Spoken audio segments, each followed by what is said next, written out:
Hello friends, listeners who listen to me in English concerning Russian grammar. I'm going to decline a phrase. It is a strange, serious cat. In this phrase we have, actually it is a sentence. It is a complete sentence, but it is a declension by 6 cases. We have 6 cases for nouns in Russian language. And some languages have declensions of the nouns, and Russian has declensions, and I'm going to decline it by 6 cases. And I'm going to show you the helping phrases, how to create those. And if you just study that and do it many times, and you will not have problems with understanding Russian noun.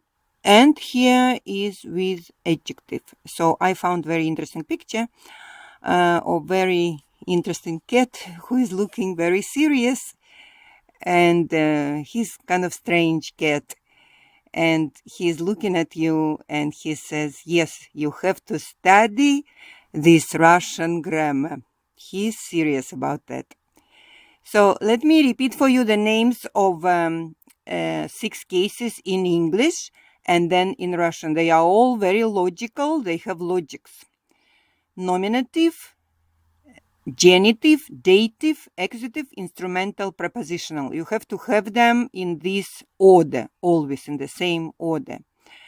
Nominative, именительный.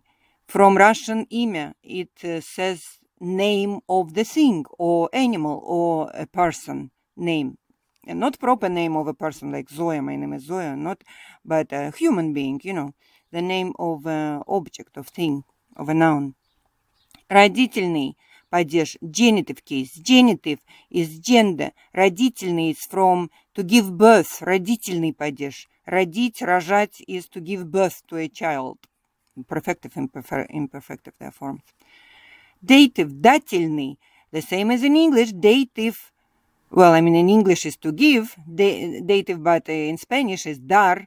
Давать, in Russian, дать, давать, to give. So dative is to give to whom. Accusative, винительный. In Russian phrase is винить, to accuse somebody. And this is the name of the case, accusative. Винить, обвинять, винительный. The next, instrumental, we call in Russian творительный, from the verb творить, to create, to create. Творить is to create in very artistic way. No, not in other way, but in творить is in a very artistic way to create. Творительный. In English we call it instrumental, like you use instruments for that. And prepositional, the last case, prepositional, предложный. Предложный from Russian предлог, because this case will be used only with 3 most frequent prepositions in any language: о, в, на, about, in, and on. Like on the top of something. About, in, on. Without this preposition, this question word, which I'm going to pronounce now, is not going to make sense. Okay, so this question word have to be pronounced with one of these prepositions. The name of the case is prepositional, предложный. In Russian, предложный. Именительный, родительный, дательный, винительный, творительный, предложный. Please study them in this order. Именительный падеж. Падеж is case in Russian. Падеж. Nominative case. The question. Это кто? Who is this? Who is this? You have to name, to give the name of that thing or object. In this case, we are going to do live being. Animal. So our accusative case will be a little bit different from the object. Like if I take object of masculine gender, computer, in Russian computer, we have many borrowings from different languages. So it's easy. And code here is masculine gender. So accusative case will be different ending for live beings, for a person, for an animal. Otherwise, all other things will be the same. Masculine gender will be the same. I'm going to show in the next slide objects for masculine gender. And you will see only one line will be a little bit different. So, who is this? It is a strange, serious cat. Это кто? Это странный, серьезный кот. Кот. How easy. Masculine gender, no ending, no o ending or yeah, and no nothing, no endings except consonant. Consonant. It will be 98% of nouns will be masculine this way. Okay. Это странный, серьезный кот. Look at this adjective. Странный always has double N inside. Серьезный. Oftentimes in the books you will not find double dot, umlaut we call in German. Double dot on the top, you will not find it. But you know that серьезный does not exist. So you have to pronounce it серьезный. So you have to remember that. Okay, so actually it's very useful here. Two beautiful adjectives, strange and serious. And they are agreeing with masculine gender kot. Kot. And you see how easy is written cat. Almost we can understand it from Latin alphabet perspective. K, O, T, easily recognizable. Это странный, странный. And you see in Russian when we have double consonant and we do it double. Actually we pronounce it a little bit like n, like 2 times, right? Странный. We don't say странный. Странный. No. Страна is different word. Страна is country. So we need to do a little bit doubling there, right? In pronunciation. Странный. So we pause a little bit and pause on that. Make it double. Странный, серьезный кот. Strange, serious cat. Родительный падеж, genitive case. Нет кого. Helping phrase is нет кого. Who is not here? Нет. The word нет. Russian word нет. The negative no. Russian нет. Always is followed by the question whom.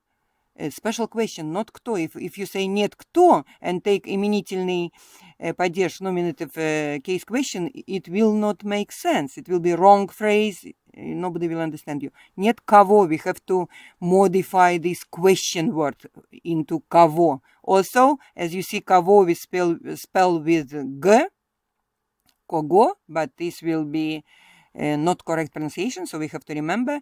Again, in 98% of case of incidents, when you will have this combination of letters g, o, in the endings of adjectives and nouns, you will pronounce vo. Even in the middle, сегодня, for example, сегодня, today in Russian, today is сегодня. So сегодня we spell сегодня, but we don't pronounce that, we pronounce vo. So this is a little rule we have here. So нет кого, who is not here. Нет странного серьезного кота. Здесь we can put any word we want in the front. For example, здесь, here.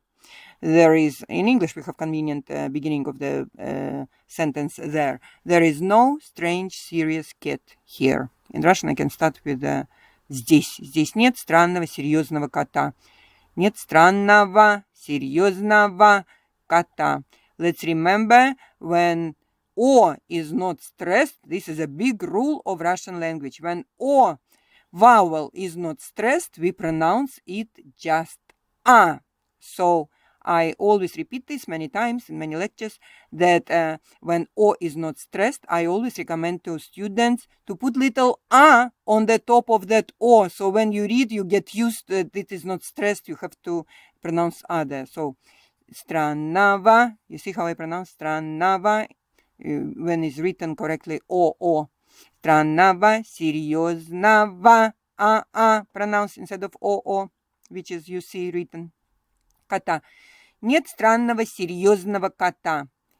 Дательный падеж, dative case. Дать кому. The question word is кому, to whom. Whom, English language is a little bit official. However, it is the only one which I can apply to cases. It looks a little bit different than who, just who. If I just put who 6 times, it will be harder to understand when we know they are secondary cases, not like primary. If to take nominative, именительный, then all others are secondary. So we have in English one variant, which is whom, official, but I love it and I use it. It makes it very clear when you use it.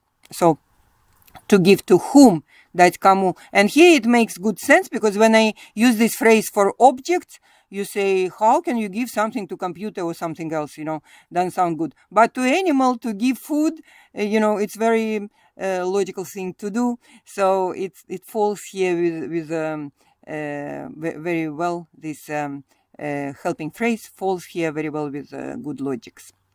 Дать кому? Дать странному, серьезному коту.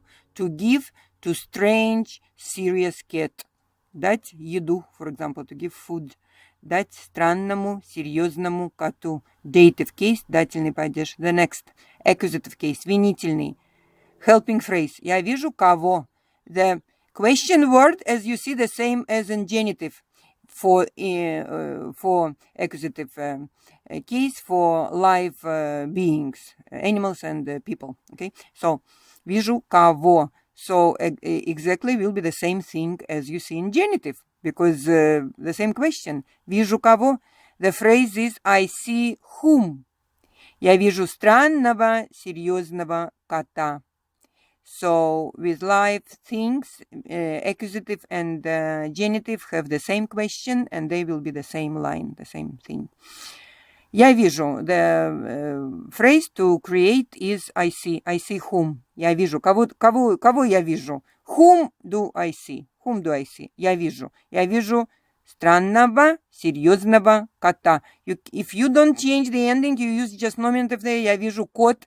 This sounds very ugly and very wrong. Okay, and they may not understand you, because also you will speak with accent, like I do now speak with harsh English accent in English, because Russian is on the top here of the focus on the top of the focus.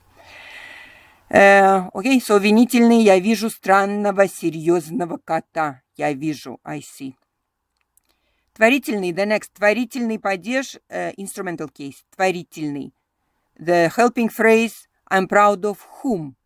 Я горжусь кем? Горжусь, I'm proud of. It's a beautiful thing for human beings, гордиться, to be proud of. Okay, so я горжусь странным, серьезным котом. Also makes sense to be proud of your home animal. Whoever you have at home. People have sometimes strange animals at home. Yes, я горжусь, I am proud of. Горжусь is reflexive. You see here reflexive. It's reflexive. Я горжусь. I am proud of кем? The modified question who is кем? Yes, я горжусь кем? Я горжусь странным, серьезным. We finish question with am. And we finish our adjective with am, and our noun, masculine noun, with am. So this is a little tip for you, maybe easier. Горжусь кем? For example, one of my students of Russian recognizes right away very easily творительный падеж, just probably by this, feature am. Горжусь кем? I'm proud of whom? Я горжусь, I'm proud of странным, серьезным котом. Я горжусь. I'm proud of the strange, serious cat. And the last case is prepositional. Предложный падеж. Prepositional case, предложный падеж. The helping phrase is I speak about whom. I'm taking one of the three prepositions here. I'm taking convenient phrase to speak about somebody. And in this case, it's animal. Говорю о ком.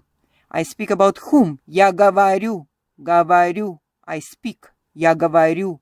О ком. About whom. Я говорю о ком. Я говорю. I speak. О странном. About strange.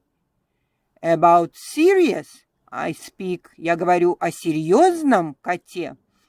Of course, as a sentence, if to take this sentence and put a period in the end, the correct Russian will be Я говорю о странном и серьезном коте. We don't have to repeat 2 times O, preposition O, if to speak about a correct, stylistically sentence. Я говорю о странном, серьезном. I can put comma, as in English I did here. I can put comma, but I eliminate the second. But I just put for you especially 2 times preposition to show you that This case question does not exist without preposition. It doesn't make sense. We cannot say ком, чем, чем, ком does not exist in the language. We have to say о ком, на ком, в ком. We have to apply one of these three prepositions here, okay? So, я говорю о ком, I speak about whom. Я говорю о странном, серьезном коте. Коте. Коте. I'm speaking about strange and serious cat. Thank you very much for your attention. I hope it was helpful. At least you will remember 2 adjectives of Russian language and how to use them with masculine animal. And very interesting picture of the cat we have here. Thank you very much, everybody, for listening to me. It was Zoya Eliseeva from California, USA, on March 16th, 2024. Take care.